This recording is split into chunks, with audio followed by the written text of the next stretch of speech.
There's been a lot of Obama buzz as he just opened his presidential library in Chicago and discussion of his presidency, including, of course, his barrier-breaking initial win. People say he was a great campaigner, orator. He was promising change. But there's also no doubt that the 2008 financial crisis was a big on-ramp to him winning because it soured voters on the GOP and made people more receptive to his call for change. We're thinking about crashes these days, and remember just how seismic that one was. Meltdown. The American financial system is rocked to its foundation. He has no idea how bad it is out there. He has no idea. He has no idea. Bear Stearns today leading the tumble on Wall Street. The stock plunging 45%. Lehman Brothers is going bankrupt. The news from Wall Street has shaken the American people's faith in our economy. History in the making. The Dow plummets more than 777 points, its biggest one-day point drop. And on it went, a financial meltdown that upended people's lives, jobs, homes.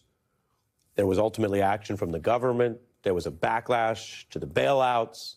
And now we're in a place where all of that could seem like ancient history or perhaps lessons learned, and yet there is new talk of an AI kind of bubble and scrutiny on how AI is affecting us, everything from lost jobs or security risks to whether it's going to have more harm than good for us.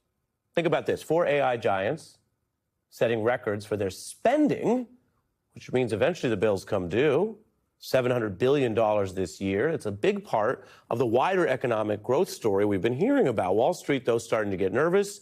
And while there's all kinds of volatility, we're not telling you to day trade, there have been already some blinking alarms in a partial sell-off. Concerns over the rising cost of artificial intelligence. It led to a major tech stock sell-off that dragged down the S&P and NASDAQ. All great technology changes produce bubbles. Artificial intelligence gives a massive boost to the markets, but for how long? So what's the end? Is it a bubble that bursts eventually? I think it is, yes. Ray Dalio says it is.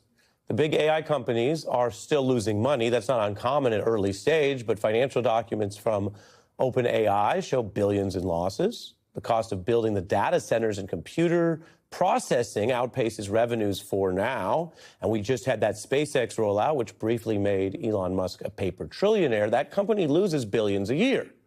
When it went public, at one point, it was allegedly worth $2 trillion. I say that because at the time, it was being valued higher than Amazon, which everyone understands to be a ridiculous comparison, given Amazon is a real working company that's profitable all over the world, and SpaceX is right now, well, some say the harbinger of a potential bubble. Now, that doesn't mean AI isn't amazing. There is a lot of already clear evidence of medical breakthroughs, of discoveries. But skeptics say the idea that it is worth what we're paying for it is already in doubt. A handful of tech companies last year were accounting for the majority of the measured growth in the stock market, which again speaks to that concentration. So if there's a problem in tech, it could end up being all of our problems. Andrew Ross Sorkin is back. He's the author of 1929, Inside the Greatest Crash in Wall Street History and How It Shattered a Nation, a book a lot of people have been looking to.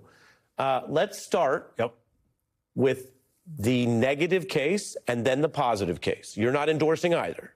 So what is the negative case, meaning this stuff's overvalued, it's not regulated well enough, it could be a big bubble that, if not contained, ends up hurting people who didn't want to invest in it in the first place? Okay, so the negative case is that effectively OpenAI, Anthropic, Meta, the other companies that are spending tens, if not hundreds of billions of dollars a year to build these data centers realize that the math doesn't math on the other end, meaning that there's not enough consumer demand.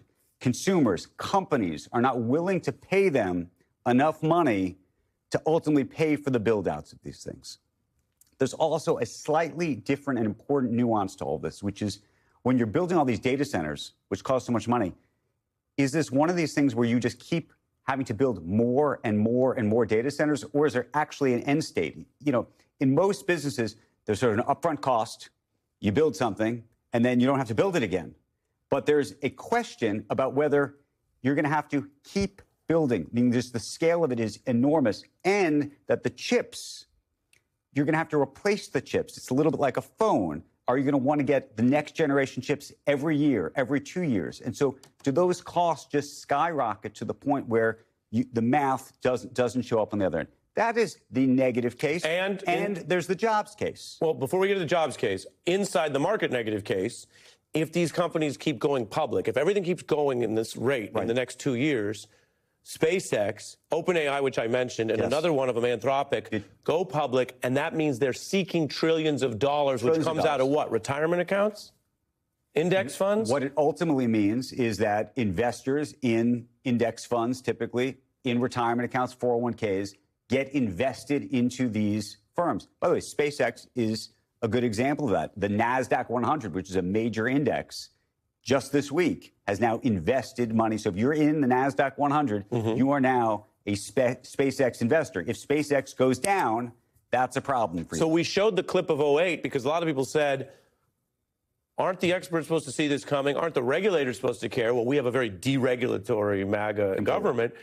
And my question to you is for someone watching going, oh, well, I'm not involved, but if all these companies go public and they go into the indexes and the index S&P 500 is already tech weighted right now.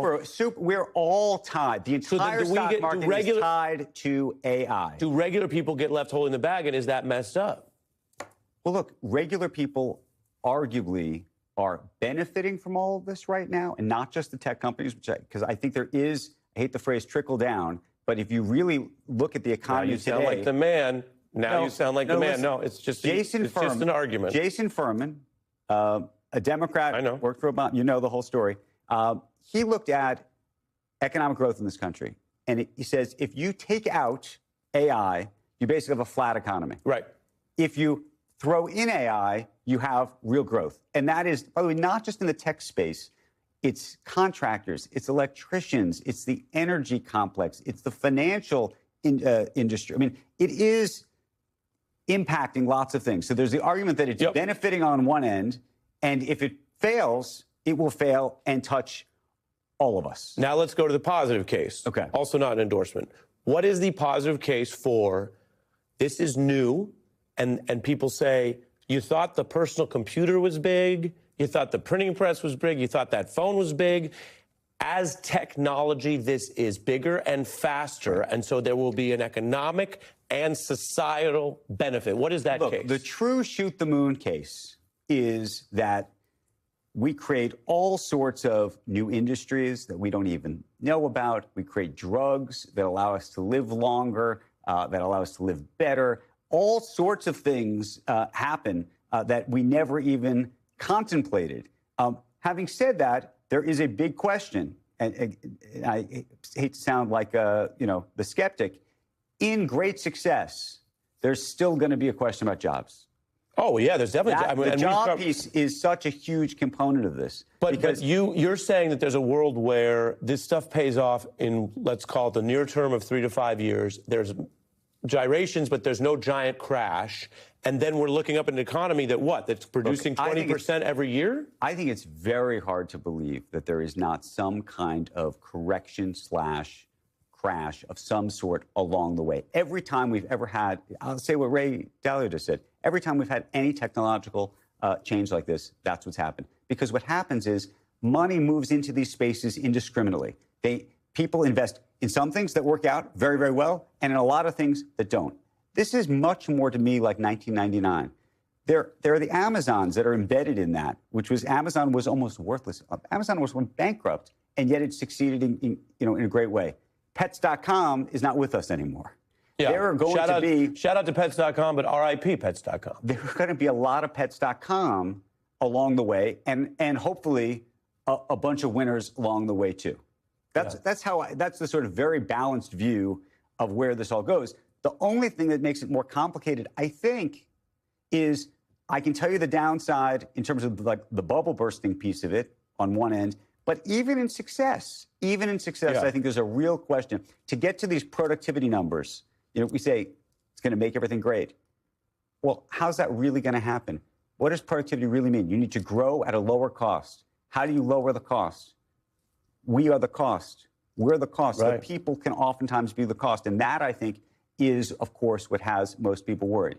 The flip side is that some people think that all of a sudden, we're all going to be doing side hustles and everybody's going to be their own hustler, and you're going to be able to have a company. 3 AI agent assistants. Both of us will have a company that'll be worth billions of dollars, and we won't have any employees.